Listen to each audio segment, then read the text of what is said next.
Au IVe siècle, l'Église connaît une crise doctrinale majeure autour de la nature du Christ. Une controverse profonde, appelée l'arianisme, remet en question la divinité de Jésus, provoquant division et tension dans tout le monde chrétien. C'est dans ce contexte décisif que naît vers 295 à Alexandrie un homme appelé à défendre la vérité avec une détermination exceptionnelle, Athanase. Dès son jeune âge, Athanase montre une intelligence remarquable et une profonde compréhension de la foi. Il se forme auprès de responsables de l'Église et développe une réflexion solide qui lui permettra plus tard de faire face aux débats les plus complexes. Il participe au Concile de Nicée, un événement majeur où l'Église affirme clairement la divinité du Christ. Athanase se distingue par sa clarté et son engagement dans ce débat crucial. Devenu évêque d'Alexandrie, il se trouve au cœur de la controverse.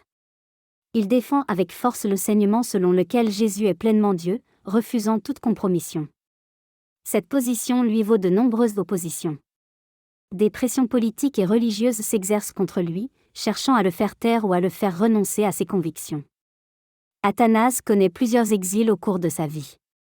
Il est contraint de quitter sa ville à plusieurs reprises, vivant dans des conditions difficiles, loin de sa communauté.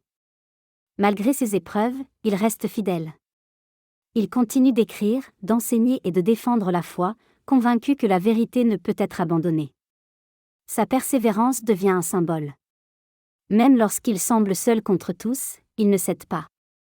Son courage inspire de nombreux fidèles à rester fermes dans leur foi. Peu à peu, la vérité qu'il défend s'impose. L'enseignement sur la divinité du Christ devient un pilier central de la foi chrétienne. Athanase meurt en 373, après une vie marquée par le combat, la fidélité et la persévérance. Son héritage est immense et continue d'influencer la théologie chrétienne. Son histoire montre que défendre la vérité peut être difficile, mais qu'elle finit toujours par porter du fruit.